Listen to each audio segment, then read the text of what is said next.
Microchip technology is no longer a theory or some form of breakthrough tech. It's an expected reality.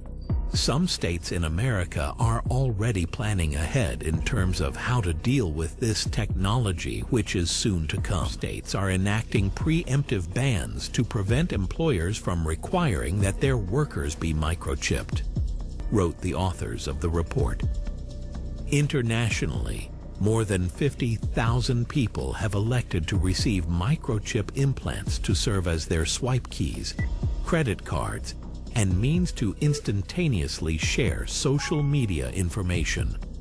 This where chip implants are more widely accepted to use for gym access, e-tickets on transit systems, and to store emergency contact information. There is a lot of speculation about what this mark could be, or some type of barcode. There is so much speculation surrounding what the mark of the beast will be. One interesting theory is linked to Elon Musk's Neuralink technology. Neuralink hopes to create direct brain-to-computer interfaces that allow people to control digital devices with their thoughts. The interesting thing about Neuralink is that when people look at it, it does bear characteristics that cause concern among some Christians. The implant location. Neuralink is a chip implanted in the brain forehead region, which echoes the Revelation description of where the mark will be. Economic dependency. If such technologies become gateways to participating in the economy via digital identity, currency, or communication, it aligns with the prophecy that the mark controls buying and selling. Normalization through innovation. Perhaps most importantly, the mark of the beast isn't described as being overtly evil. The concern is deception. The mark will likely be presented as a necessary or even benevolent innovation. For example, at this stage, none of us know what the actual mark of the beast will look like, but we do know that it's coming. The world is a very different place than what it was 20 years ago. There's many more threats we have to contend with. Physical threats, emotional and mental threats, and of course, there are many more spiritual threats that we face today. Sin seems much more rampant and chaos is common. You look at the television, you watch the news, and look at the entertainment industry, and you'll find there is so much hatred, idolatry, and pride that's infiltrated our culture. And if you're not careful, it's easy to be influenced, swayed, and enticed by. I want to give all the praises and the honor to Yahweh Bahashim, Yahweh Shai Bahashim, Recha HaKwadash, and double honors to the elder apostles and the bishops of Great Millstone. Honors as well to the other elders and brethren, your fellow believers of this truth. Shalom to you, few sisters. Shalom to the elect. So anyway, I decided to go into this particular video. I don't think it'll be long, and I'm not going to go into the whole Revelation 13 mark of the beast breakdown. We've got several videos on that and how this word mark means several things, and there's a lot of Israelite groups, because they got away from Christianity, right, and the doctrine of Christianity, and what they'll say is, we're following a Christian doctrine. Well, you do understand that Christians, these particular Christians, and that we were originally Christians before plantation Christianity came along, right? Which that word comes from Christ, but we were the anointed, let me say that, anointed in the Messiah. But they knew the Bible too. I mean, let me say they had the Bible. So they knew there was a Messiah. They knew there's a Father and a Messiah. They didn't have the names right. They didn't have the thing about salvation correct. So Christians, you have to admit, they have some truth. It's skewed in what it really is, but they don't understand the truth. You see what I'm saying? So they have a form of universal Christianity. But years ago, before I came into the truth, as a young man, there was a particular church that taught this, and then they took it out of the church. They were sowing the UPS I still don't know this movie. The UPS men, the men of the UPS trucks, they had guillotines in the back of the truck, and they was asking people, do they accept the mark? And they didn't show it as this because they didn't know it was this technology, but it was still a physical stamp or something, right? And they were beheading people, and when they beheaded them, there'll be another truck to come clean it up, right? So I actually saw this in a movie, and that tuned me on to that. So when I came into the truth, I started seeing Great Millstone, starting with Elder Apostle Tahar. I saw him bring it out, and then I said, I'm listening to the other camps on what the mark of the beast was, and they said pretty much they wasn't sure. So they just said it was sin, and so forth. And I was like, sin? Well, we can repent from the sin, you know? So anyway, I'm going to read just a couple of scriptures, and I'll make this video short, but I'll also go into maybe some AI that I also read. This is Revelation 13-16. And he calls us all, both small and great, rich and poor, free and bond, to receive a mark in their right hand or foreheads. And when you go into the older Bible of 1386, John Wycliffe Bible, it says character or character, charaxin, right? Charax, which actually goes to stamp. You can even go to the other translations, and you can look it up on the online etymology. And let me just do that real quick. Character without the H, right? They spell it different, but they put it back anyway. It says a symbol, mark, branded on the body. So we know in this text of Revelation 13, it's saying branded on the body. This has nothing to do with something else where if sin, you have the mark of the beast. You can't buy or sell, save, unless, as some Israelites say, unless you worship the image of Caesar Borgias or something like that, or the fake Jesus, or whatever the case is. So then you can fake like you don't worship the image and go buy and sell and trade anyway, or save. So that was weird to me. So this is why you got to look up the words, and this is what a lot of camps don't do, because character. So really, it should have said, and it originally said, so have a character, right, or karax in the right hand or forehead. That's what it should have said.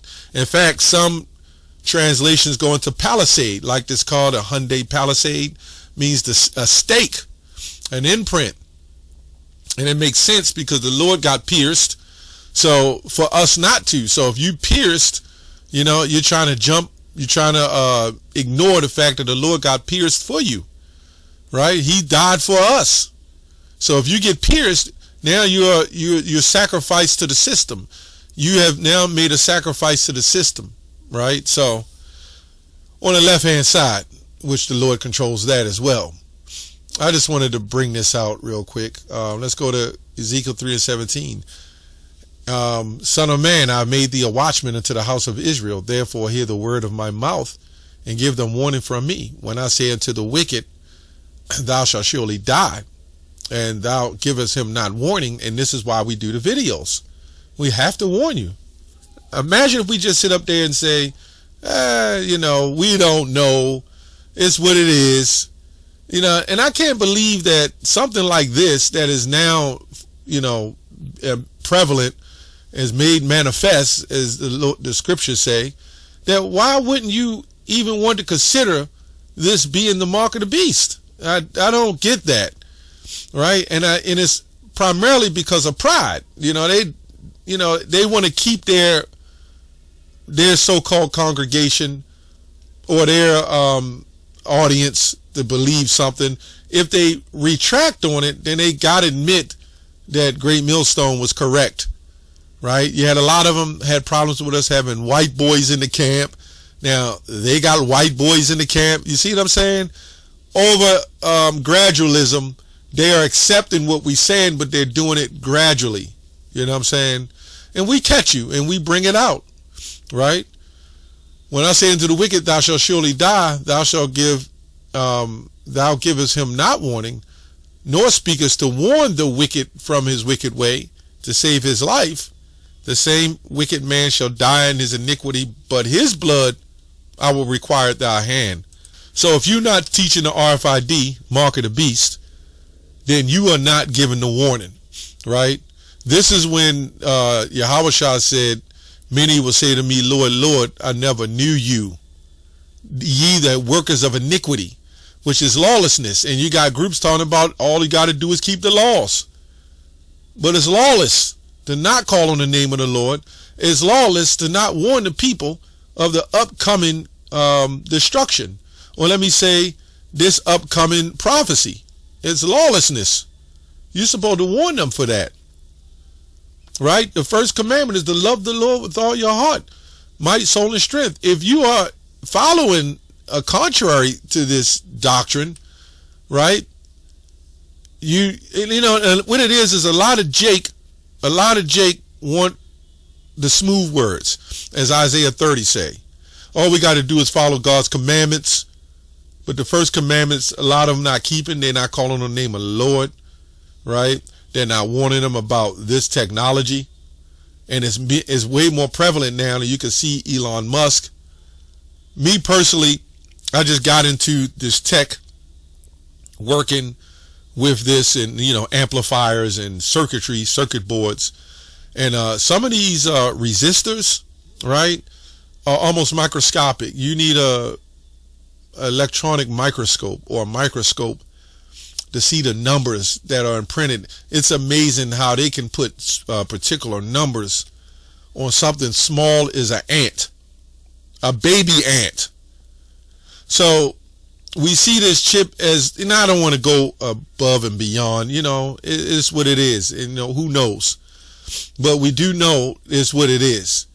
But I believe personally, as it manifests and as it gets, as technology increase, these things will probably get even smaller. So you had Zabak and them or the HOI say, well, you could take it out. You had that guy Jephthah, the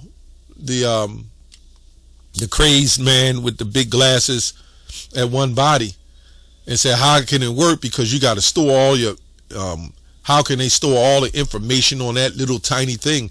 Well, that's just, you have what you call a transponder. Banks will still exist. You know what I'm saying? It would be they got yottabytes banks. It'll probably be more than that by then.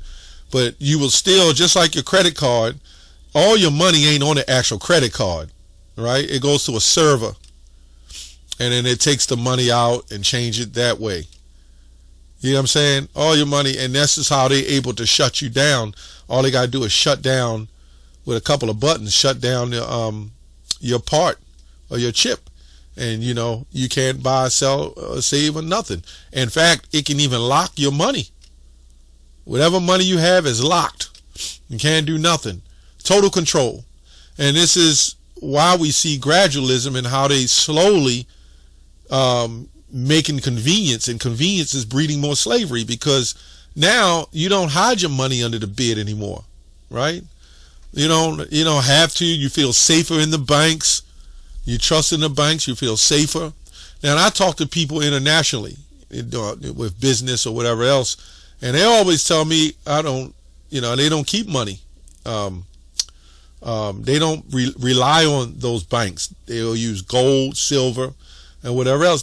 Everybody else outside this world we live in knows, outside this country, most people know what's going on. These people here don't know what's going on, man. Let's go to, I actually wanted to fact check this. 50,000 people, and this is legit. It says 50,000. I asked the question. They said yes, comparing to the current figure, over 50,000 people with microchip implants suggests significant growth that has occurred. So it's even more, and we talking about 2020, 5 years ago, 2019, 2020, it was somewhere around 10,000 to 20,000. So in 5 years, it's jumped up to 50,000. Then this is also what I found out. In America, they're doing mainly the brain implants. And this is what it says. The search results show the deep brain stimulation has been used to treat over 40,000 people with Parkinson's disease and essential tremor worldwide. So all this technology, you got to understand Ordab KO, you know, a lot of things make us sick. I'm just going to say that. Things happen and they feel the answer and they're going to use tech because everybody's comfortable with technology. No wonder they gave everybody phones. So you have to start off rough and use technology to make people's lives better. Now that you made people's lives better, they will rely on the technology. It's all psychological. So they gave out free cell phones, right? They're giving out free laptops. You know, all you got to do is be broke and they'll give you a free cell phone. They want you introduced to the technology, right? The financial aspect of it, the cards, the credit cards. I remember years ago I used to have to go stand in line and pay a bill. Well, now you ain't got to do that, right? You can do it right online from the comfort of your home. But the more technology is introduced, the more of a slave you become. And then the more, right, power and control they have over you. People don't even want to get up and turn the television no more, myself included. I just hit the button, right? People don't even want to park the cars no more. You hit a button and the car parks itself, right? So there's a whole lot of things. People want to be healthy, you know. They might have ED chips soon, where if you can't get erections, you know, they'll give you, you know, I've seen those, I've used them and bought quite a few of those IC chips. They're called integrating chips, right, with a system. And in one chip could control a whole network. One tiny chip, one tiny integrating chip can control a whole damn network. So you got to know this is real. This is the real deal. You going to tell me technology just going to stop, right? Just what it is? No, man. Technology is going to continue to grow. I said I wasn't going to make this video long. Revelation 2:10. Fear none of these things which thou shalt suffer. Behold, the devil shall cast some of you into prison, that ye may be tried, and ye may have tribulation 10 days, which is a period of time. But be thou faithful unto death, and then I will give thee the crown of life. And what this is going into, there might come a time where you accept this chip or you don't. Which way it's going to go. Just like a lot of us died not accepting white Jesus and that Christianity. Well, we're going to have to put our lives on the line for this. And it ain't going to be because you followed the commandments. Well, let me say you followed the laws. It's going to be because you followed the first commandment, right? And the second commandment. Those are the greatest commandments. That is what is going to get you through, not your fringes. Some of you going to be in a concentration camps with undergarment fringes. And what are you going to say? What are you going to do in that day? When you're out teaching in different groups of people, and some of you don't believe in it, and some of you do, what are you going to tell the people? What are you going to tell the people in that day? Right? What are you going to tell the people? Anyway, like I had a dream, I think I said it in a video, that ISBK had us jammed up. You know, well, me and a couple brothers, and the worker that worked for them converted, right, and came into the truth while we was in the concentration camp. And I can't remember, but he got taken out, you know, for converting. He became a I forgot what they call that, but what did they call that? I forgot what they call that. But he basically turned his back on the government, on that particular government that was working with ISUPK. Now, I'm not saying all the brothers in ISUPK are going to be like that. Some of them are going to wake up. You know, he created treason, right? Some of them are going to wake up and come out of there, you know. Anyway, that's all I have on that. Shalom.